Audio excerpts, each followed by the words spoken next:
Ladies and gentlemen, please welcome President Alibaba Group, Michael Evans. Mesdames et messieurs, veuillez accueillir le président du groupe Alibaba, Michael Evans.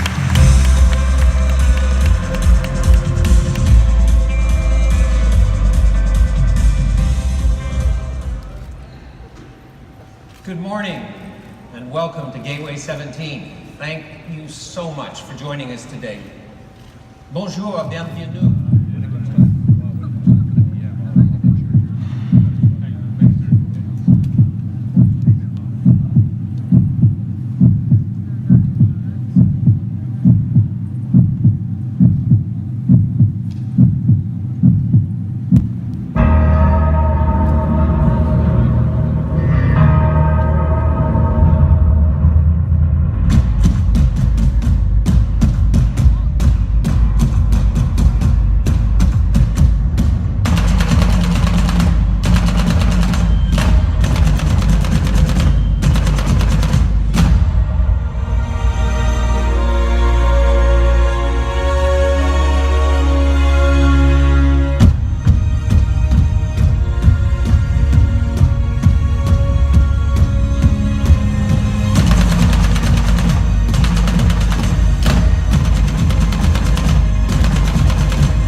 Pleasure to be here today at the Gateway Conference as we celebrate innovation in commerce and trade.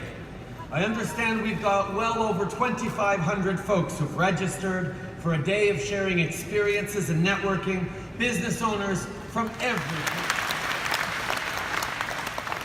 It was great to see Ontario Premier Kathleen Wynne here.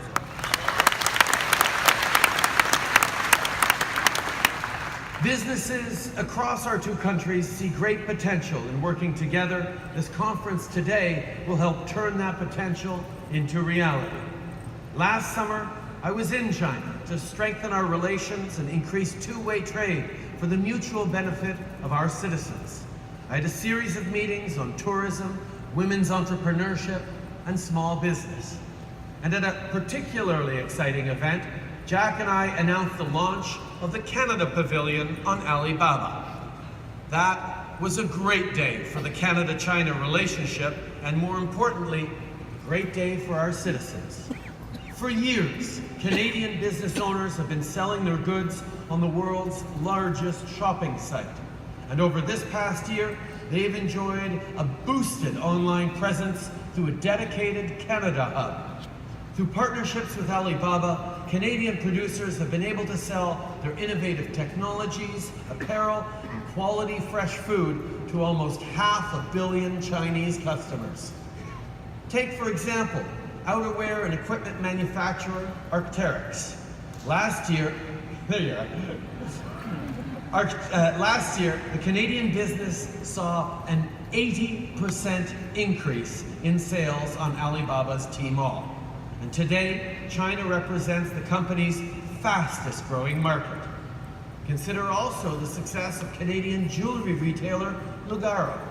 A vertically integrated business with a handful of locations in British Columbia, their first foray on Alibaba saw over 300 pieces of jewelry on offer for Chinese customers. The uptake was tremendous, with many items selling out completely. Pour citer Jack, hear from hardworking business owners, people just like you. And they're going to tell you about their experiences in the global marketplace, specifically doing business in China. Listen to them, ask them questions, learn from their successes as well as their mistakes. They're here to help, because at the end of the day, they want to see you succeed. Imagine that, in a shocking twist, a bunch of Canadians hoping their neighbors do well. But it's not just about But see, it's not just about stereotypical Canadianness. It makes sense. After all, when Canadian businesses are successful, it leads to more jobs for local communities with greater security for working families. That's why our government is so focused on innovation, progressive trade, and growing the middle class. We know that when our businesses and job creators prosper, so too does Canada. Ladies and gentlemen, today represents an opportunity to make the right connections so that you can get ahead in a fast-changing global economy. So take advantage of it, aim high, be ambitious in your thinking. Now I have to talk for a second about my friend Jack Ma.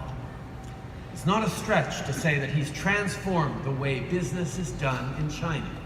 Not only that, but he's an advocate for something that's extremely important to me, the empowerment and support of women entrepreneurs.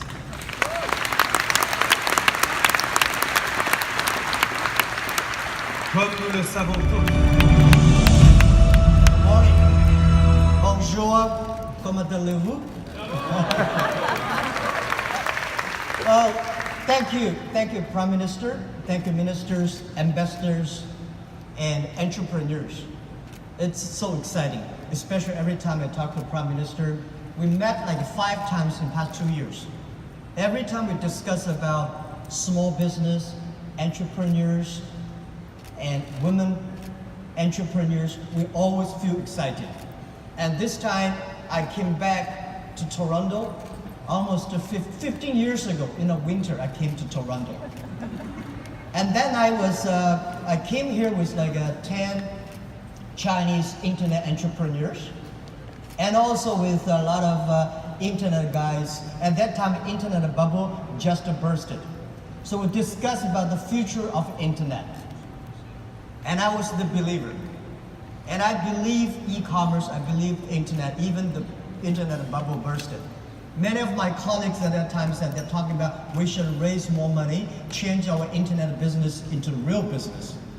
And they considered I was the crazy guy. And 15 years later, I am the only one came back. Because we believe it. We believe internet. We believe entrepreneurship. We believe the future. I would love to discuss something about the failures, mistakes we made. The thing I feel most thankful is all the mistakes, all the refuse that I got. Because without that, there would never be Alibaba. In the past 18 years, every day we make mistakes. Every day we were rejected. I think being rejected, being refused by people, that is very natural. Why people should help you? You have to prove yourself, then people would help you. Alibaba was not made today. Alibaba was made 18 years ago in my apartment. They're believing that using internet empower others, using internet to help young people, small business, and women will have bright future. So it's been 18 years hard working. We came here.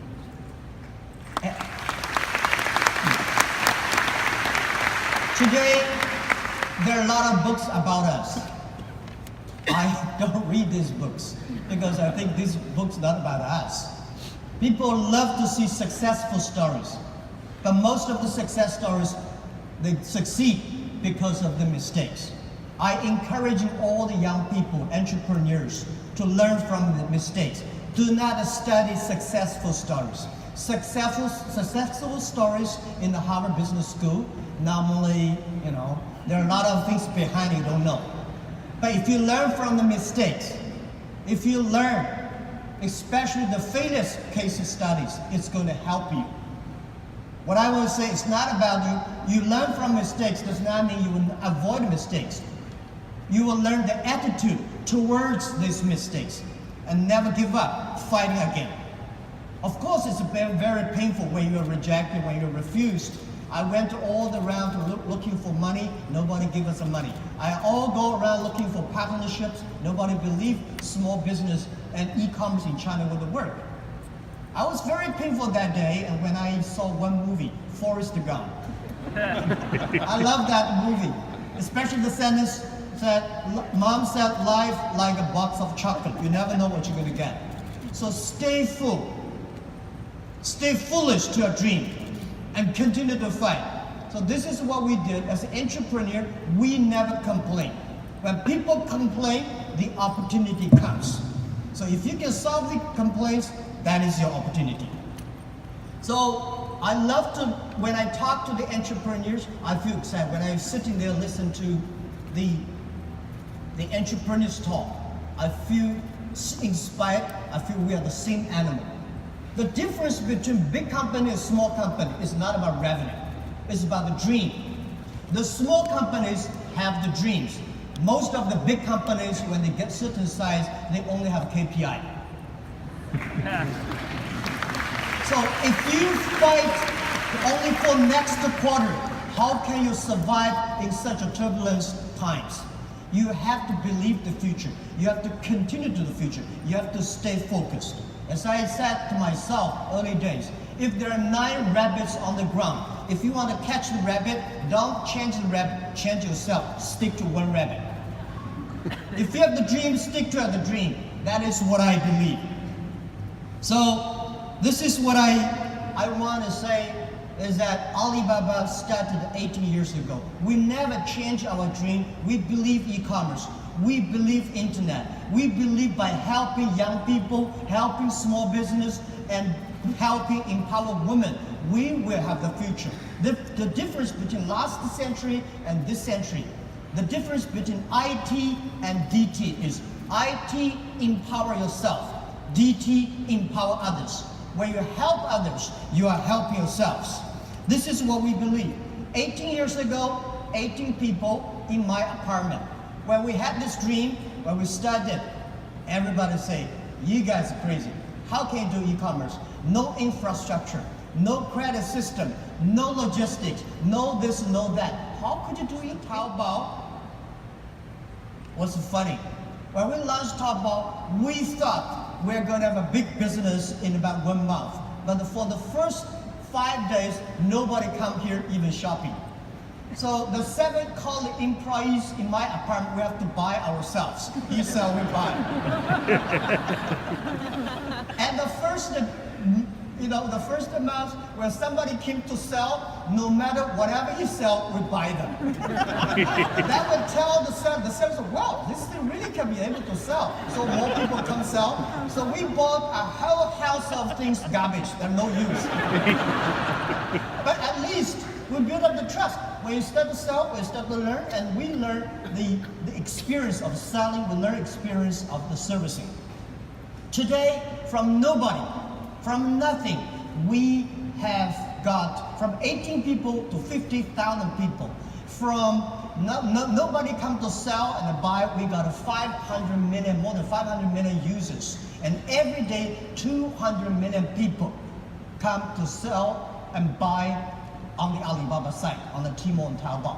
We sell things not by months. We sell things not by day. We sell things by seconds. And this is not only today. This is the future. I will tell you 10, 20 years later, all these things will be natural. Every day things could be that. If you hit the sweet point, if your product's good, if your service is good, your products will have good sell because they're billion. Today the whole world is about 1.8 billion people online, right? And only less than like 800 million people shopping online. We believe next to 20 years, they were adding another 3 billion people online. And in next to 10, 20 years, 60% of the people will shop online. So e-commerce is just a beginning. And by selling no revenues and nobody come to sell, last year we sold 550 billion US dollars. And for one single day, last year we sold more than 1.8 billion US dollars, or 18 billion US dollars one day. So this thing you can never imagine, but we said 10 years later, every day we may sell $18 billion. So if you believe that you can do it, you should continue to do it and wait and fight for at least 80 years, if not 18 years. The next thing I want to share with you is I think the whole world, most of the people in this world much underestimate the big impact of this technology is going to bring to the human beings. Well, as I said, when people complain, opportunity comes. And human beings today are facing the 5th largest opportunities of human beings. The first technology revolution, the second technology revolution. The first technology revolution released the the body, right? So we know the machine is more powerful than human beings. And the second technology revolution released the human distance. So the plane, the airplanes, the train all go. But this technology revolution released the human brains. People start compete by wisdom, by knowledge, not by muscles. This is why I believe women have much more opportunity to shape the leaderships of this century.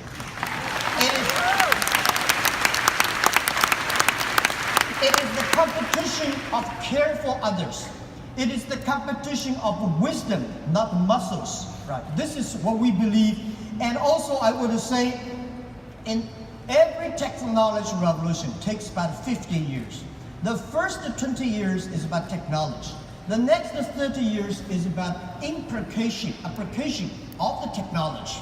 Electricity was not invented in America, it was in Europe, but America made it big.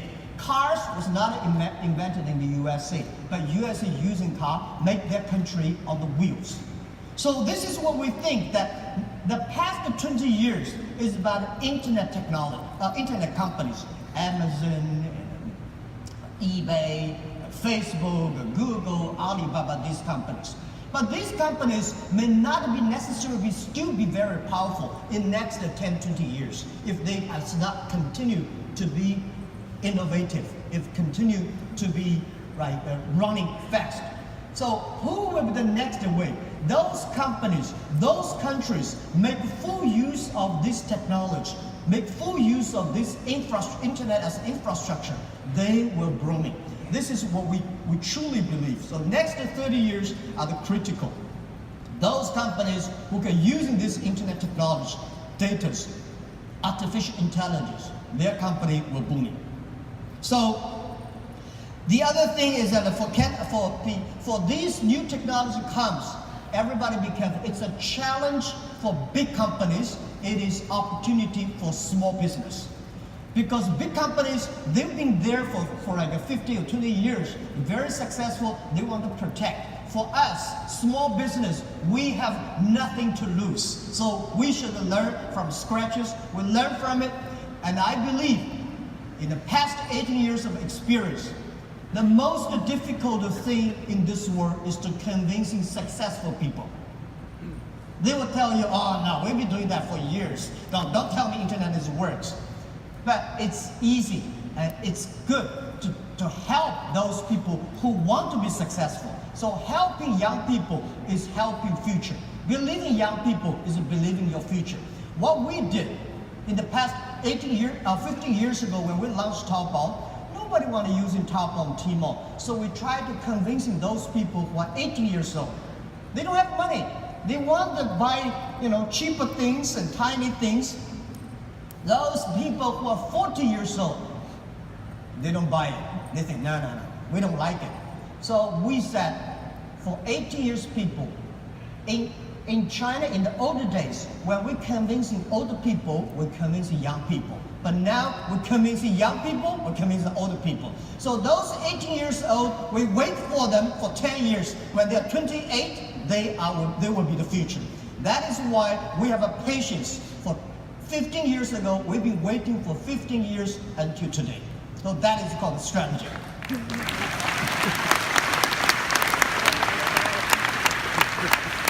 The next thing, 100 hours a day, 3 days a week, you will be very busy. You will travel all around. You will always mobile. You will always on the car because normally we only visit 30 cities in our life. 10, 20 years later, you will visit 300 cities in your life. So you're always on the way. When you're always on the way, you are always mobile. When you're all mobile, how can you stop globalization? It's impossible. People love to trade. So remember one thing, the way trading, the formality of trading is completely changed.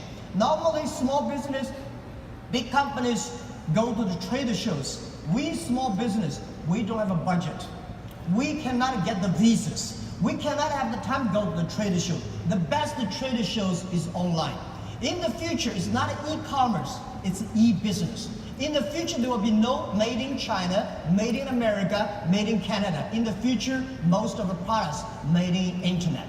You may design here and sell there and assemble it here. So all the things next to 10, 20 years, the way we do business is totally different. So get ready for that. So the distance is no longer be issues. Think about it. The questions we got 15 years ago when we do e-commerce in China, people say, how can you deliver things from Beijing to Shanghai in 5 days? How expensive? What's the cost of delivery? Today, we can deliver Beijing to Shanghai, like 3 or 4 hours. Within 24 hours, most of the cities in China will be covered. Most of big cities, half an hour will be covered. Our vision is that in next 10 years, most of the countries in the world will be 72 hours. So distance is no longer the issue. Sell things from Toronto to Chicago, there's no difference between Toronto to Chicago and Toronto to Shanghai. Everything will be delivered within 72 hours. Because of the new supply chains, things could be even much more efficient. Things could be much more cost effective. So this is what we believe the future. This is what we believe internet, e-payment, logistic systems, data is going to change the whole world. A lot of jobs is losing, a lot of new jobs are coming up. And I want to tell you that for all these small business entrepreneurs, remember one thing, 80% of the small business in the future must be globalized. If you are not globalized company, you will never be able to survive easily. And if you do not use the internet to globalize, not necessarily Alibaba. If you do not use the internet to globalize your business, you will not have a chance. If you do not know C2B, because last century manufacturing is about a B2C. In the future, it's got a C2B, consumer to business. So all the model is going to change. Every small business, all the young people here, think globally, think big. Right? You only in the past you only do things if you do things in your only small county, you're a small tiny business. Small business can leverage the internet technology, leverage the market, go across the board. Think big and think out of the boundary. This is the Prime Minister. I absolutely agree with that. So it's never too late. Never too late to learn to that. Internet is just the beginning. E-commerce is just the beginning. The good thing about the young people is that we always keep learning. One of the reasons people say, what's the secret of China grow so fast? One of the things that we Chinese learn very much in the past 30. We learn a lot of American. If you today go to New York, pick up 100 Americans on the street, how many of them can speak more than 10 Chinese words? Very few. If you're in Beijing, Shanghai, you grasp 100 young people and ask them how many of them can speak more than 20 English words, 80 of them. That is you learn. When you appreciate, when you're open-minded, when you learn from others, you make progress. So this is, I think, never too late to learn the internet. Internet technology is just the beginning. People like me, I know nothing about technology. The only thing I can use my today in China, deliver. And on the singlest day last year, we created 650 million packages in one day. We believe 10 years later, every day there will be 1 billion packages. This is all the things that is happening. And I want to say that for Canada, past 50 years, USA is the market. Today, China is the market. Today, China's 300 million middle class is bigger than total American population. And it's just the beginning.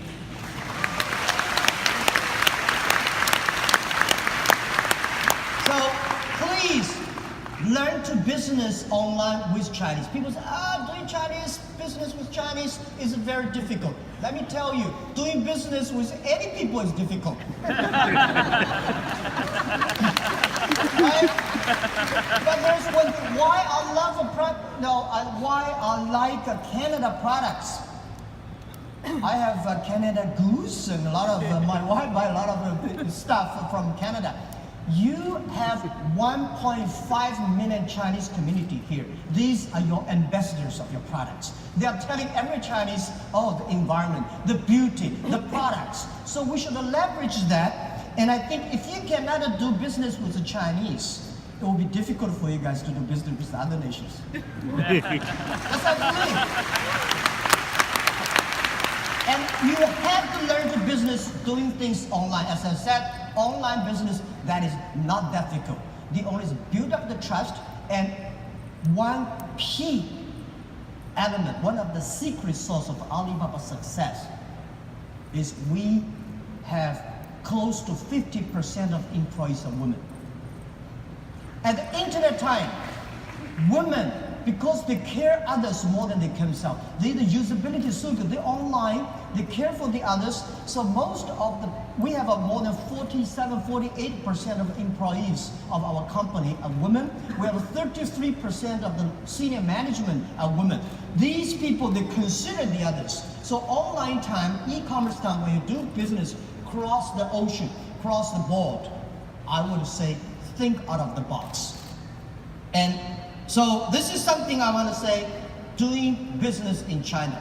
Learn to do that. When you know how to do business with China, you will definitely learn how to do business with Southeast Asia because we share the same culture. And also in the next 10, 20 years, if you do not know how to do online business, it's going to be just like 10 years ago. If you want to do international trade, you don't know how to speak English, it's tough. But of course, when you know how to speak English, does not mean you can do good business. The other thing that I want to talk about is globalization is opportunity for everybody. I think globalization is only a baby. Past 20 years, the globalization, especially the trade, is controlled by 60,000 big companies. The world was 2080. A lot of companies, the 20% and they just focus on 20%, the big companies and developed countries. We believe the world should be inclusive. Globalization should be inclusive. Young people. So please take Alibaba as the gateway. We want to enable every small business. Without a small business, without young people, without women, there will be no Alibaba today. So we will continue to do that, and we'll continue to work with you. Thank you so much.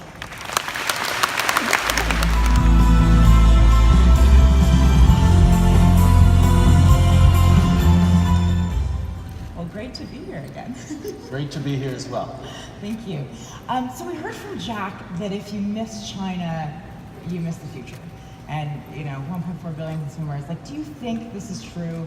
And do you think Canadian businesses are ready? I think Canadian businesses have been very lucky for a long time to have a really big market directly to our south in the United States. I got a little distracted with them. Well, we've built up our success. I mean, so many Canadian companies, you talk to them, say, have you thought about trading internationally? They say, no, we don't trade.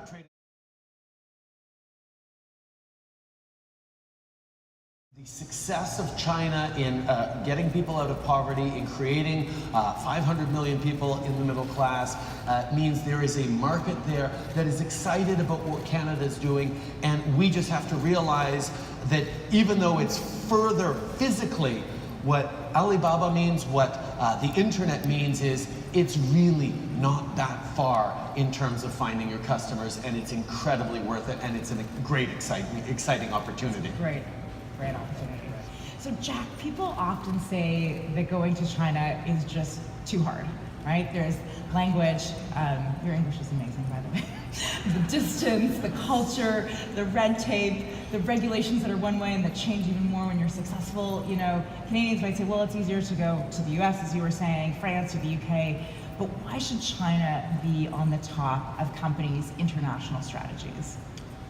Yeah, this is first, doing business in any city or any different country is difficult. Totally. Right, so as an entrepreneur, don't think there's a lot of hanging fruits there. No, it's always difficult to be an entrepreneur. You, as an entrepreneur, you know that there's no law you have. The only thing you start to plant now, they get it. Right. And the second is that the opportunity.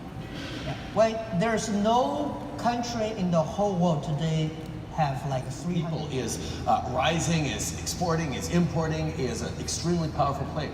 We've got 35 million people in Canada. We need to get the very best out of every one of us. And we need to be bold and ambitious. And we need to realize that we do have these extraordinary values, qualities, and products to share with the world. But we're competing with a world that is filled with people who are out there saying, we're number one, we're the best, you need to do our stuff. Canadians, we tend to be sometimes a little more modest, a little more cautious, a little more private.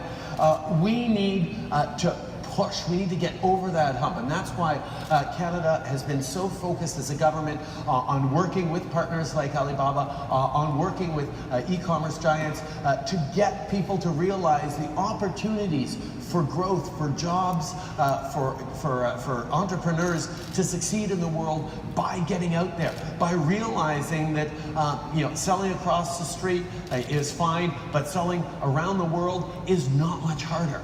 The products we make, the quality, the brand, I mean, people look at that maple leaf and they say, oh, okay, that's a guarantee of good values, good products, good approach to things, environmentally responsible. I mean, there's a great brand we have.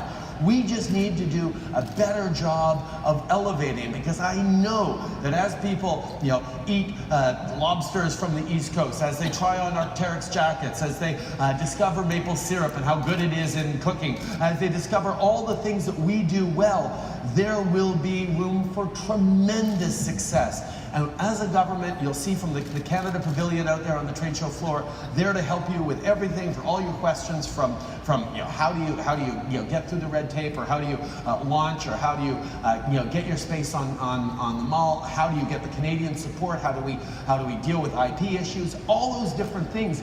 We are there to help you succeed, because when small businesses succeed in Canada, all Canadians succeed. Yes.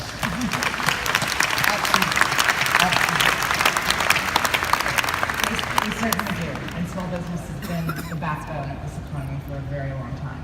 So let's. Well, I think we're already very much facing it. There is a lot of fear and anxiety about automation, about AI, about technological advances that are going to put people out of business, and there is going to be significant disruption in the workforce and in the way we do things. But I know that if faced a choice between trying to resist it and hide from it and slow it down as much as possible, or decide to get in front of it and figure out how to lead it, Canadians want to lead. And that's why we're investing millions of dollars in AI, in quantum computing. We're investing in advanced research from a scientific level so that we can actually be part of figuring out not just how to work AI, but how to work AI in a way that is consistent with our values and our frame that Canada is perhaps better suited to figure out than many other countries in the world.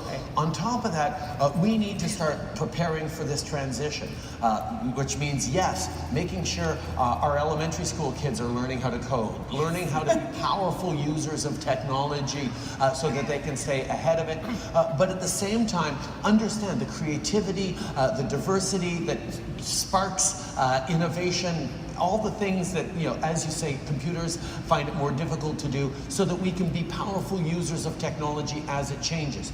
We need to make sure that we're investing in post-secondary education, in research, making sure that everyone has access to the tools to be able to succeed in this changing world.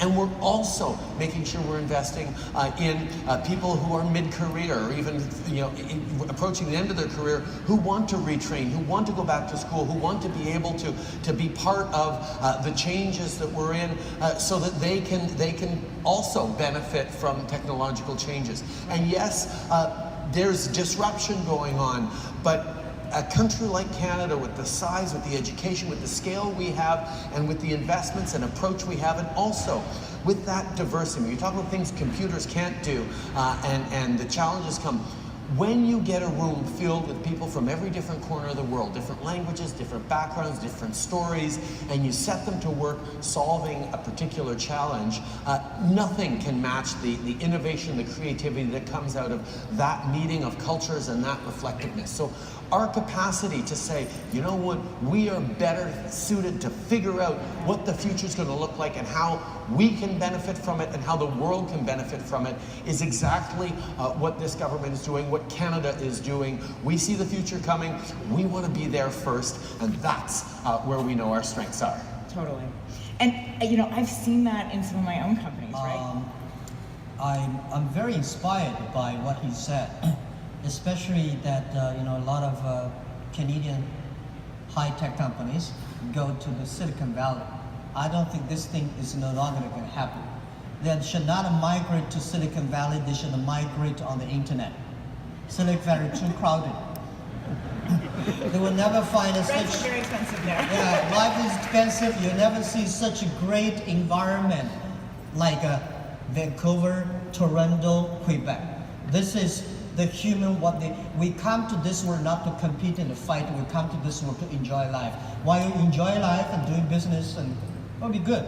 And the past 20 years that we made people like a machine, next 20 years we'll make a machine like a people. And also, I heard the Prime Minister talking on Bloomberg that the government is spending a lot of resources and money on training, retrain the people so they cannot be neglected because of the new technology. I think we should also making sure that computers learn from human beings to how to learn. We should not think, human beings should not think like computers. And the other thing is that we should teach our kids the EQ, IQ, and LQ. The LQ is Q of love, which I strongly believe that if you want to be successful, you should have an EQ and the IQ. But if you want to be respected, if you want to survive next 30 years, you should teach our kids the Q of love, the Q of care the others. In this way, we can survive. And about keeping our company as a size, as an entrepreneur, as I said, we have to keep the dream all the time. We keep on asking ourselves that how much have we fulfilled our mission? Our mission is helping doing business easier in the world.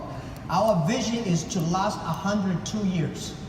Because why 102 years? Every number you give your team should be accurate. 102 because we were born in 1999. Last century we had 1 year. This century we have 100 years, and another year 100 to cross 3 centuries. So we only finished 18 years. We have 84 years to go. So if you want to survive for the next 84 years, you have to be paranoid. You have to making sure everybody is still believing the dream we have, follow the thing. And of course, the other thing I want to share is that when you, as a company, when you hire people, you should hire the right, you should have a good team. A good team means you hire the right people, not best people. Right. If you start up, do not hire people, you only like 10 people, don't hire people from Harvard Business School. Right. Don't hire people from Fortune 500, because we suffer a lot from doing that. When we, a lot of companies don't make big mistakes when they don't have money. When they have money, they start to make mistakes. They have fancy offices and great graduate from Harvard and Yale. Too many snacks. They will not help you. Because just like if you are a tractor, these guys like a Boeing 747 engine. When your 7 engine put in the tractor, poor tractor is going to go nowhere. So you should hire the right people. Hire the people, believe the vision, believe the dream. Hire the people who can work as a team to make the customer happy. So these are all the cultures that we have to keep. Making sure that every employee of the company understand, believe the mission and vision. The whole company believing and follow the value. And then have a patience. You always think about the future, not always think, you should have a 5-year plan. The smaller company, it should have big plan, have future plan. Of course, you have to survive it, right? But when you survive, you still have to think about the future. That's the way you can keep it. And a big part of that you say, keeping the dreamer, and you mentioned it earlier, is creating an environment in which people can take chances, take risks, and feel that it's okay for them to try and innovate and do something new. And then what you said about mistakes is, we have a culture that is so resistant to mistakes. I remember as a teacher, you'd see kids who, it didn't work, I didn't learn how to do this, I didn't do it right. And when you think about what you actually learn from your mistakes versus your successes, when you succeed, you don't ask why you succeeded. You know why you succeeded. Because you're awesome. Because you're amazing. Because you did great. And you just keep going. If you don't succeed, if you make a mistake, if you fail, you don't say, oh, it's because I'm terrible. You say, oh, it's because I didn't prepare right, or I didn't get the right advice, or I didn't choose the right investors, or the product wasn't quite right. And you look for all sorts of reasons why you failed, and we don't spend enough time looking for reasons why we succeed. Right. That's sort of human nature. So that idea of being in an environment where you are encouraged to take chances, take risks, and to learn from your mistakes is really, really important for a company, but also for a country. And that's very much what we're trying to do in Canada as well. Yeah, I agree, Prime Minister. One thing we started that in Europe, there's no big internet companies. Any big internet companies in Europe? No. Why? They worry too much. Privacy, security, rules and laws. Before they do that, they just break all the worries inside. And they don't think. I don't know. Here in Canada, we worry a lot about privacy and security too. We've got some pretty good internet companies behind us. So there's a balance, and perhaps that's what the balance is that I think we should worry about privacy.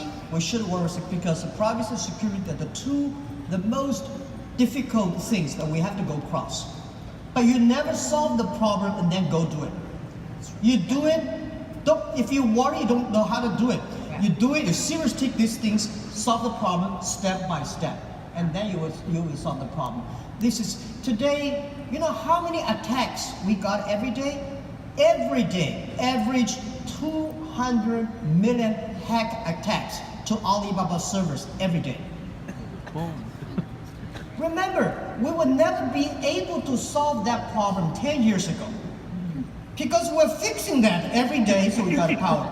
Today, we are finishing 120,000 transactions per second. We'll never be able to do it 5 years ago or 3 years ago. So this is what we mean by don't worry, take the risk. Don't worry about making mistakes. And privacy issues, we will solve it. Intellectual problems, we solve it day by little, improve it. This is what we believe the future. Yeah.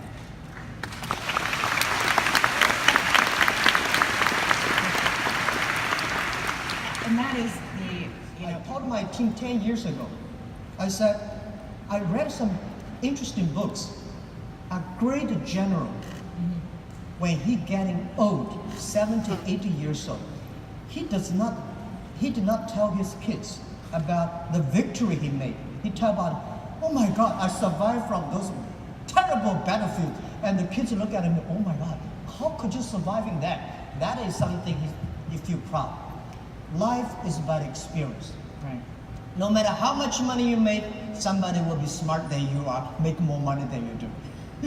No matter how great you are, some people will be greater than you are. So what we believe is that you have to think big. When you think future, you know you are too tiny. You are nothing. You are nobody. When you think the future, it's easy for team together. And if most of employees of the company, like you, believe in the future, the company is optimistic.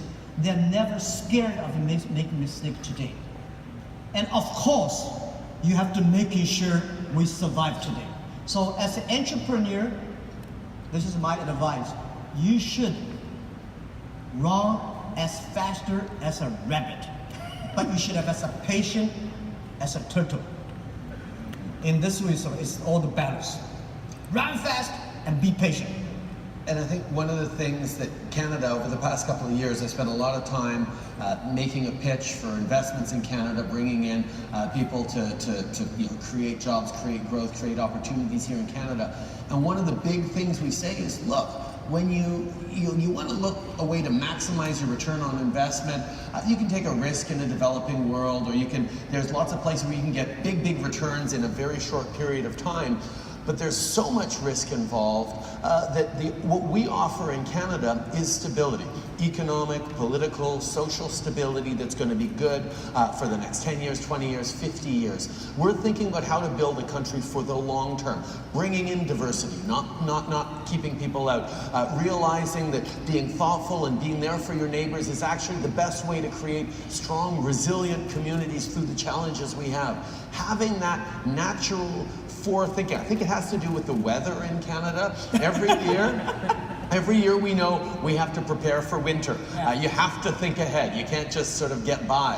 You have to think about the future in the long term, and we do.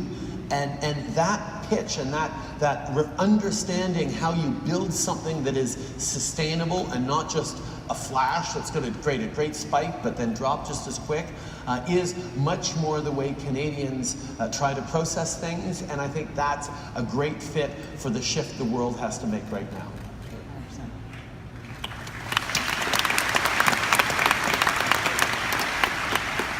So let's actually talk about one of it's your job to do. Yeah. Think about, if you cannot do it, somebody will be able to do it. If somebody able to do it, why you cannot do it? So this is optimistic. Second, build a good team. The team not listen to you, not because they listen to you. The team because they can comprehend the things that you are not good at. So a good team is so critical for a team. A lot of internet companies, American, don't go to China, not successful. One of the reasons is that they send people there not make custom happy. They send people that make boss happy. Do not hire the people who make you happy. Hire the people who believe the dream, make the custom happy. And the third, stay focused. If you do not stay focused, there are 9 rabbits. You change this rabbit, change that rabbit, change time, you go nowhere. So stay focused is the key. And then have patience. Think the future. So global vision, local win. Finally, the most important. Open and put your business online. If without that and doing business, think about China. And then after China, think about Africa, Europe. I am 100% confident in Canadian products. You guys produce excellent products. You absolutely can find the customers online, China, and otherwhere. So you start to learn. The first 3 years as a startup, remember, first 3 years, the most difficult period. Surviving 3 years, you will get used to failure. Oh yeah. Don't get used to success, get used to failure. And then you get stronger. So 5 years later, if you're an entrepreneur for 5 years, you don't have a reason to give up. Because if you give up, you don't have a job. You don't know which company you're joining. Because you always that. So this is my advice. Stay focused, build a good team, be optimistic, and always believe today is difficult. Tomorrow is more difficult. The day after tomorrow is beautiful. Most people die tomorrow evening. You have to work hard and get survive.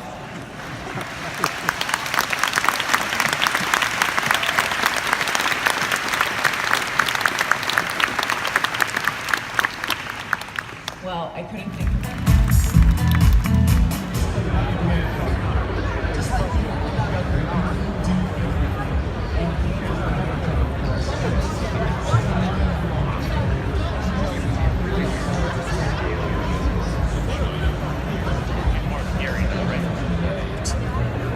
Oh my goodness, you guys, you're amazing.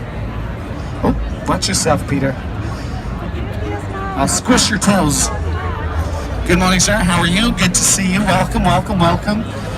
How amazing was that? It was pretty amazing. Pretty, like, hard drive blown, right? Real or not real? Because I can't tell the difference.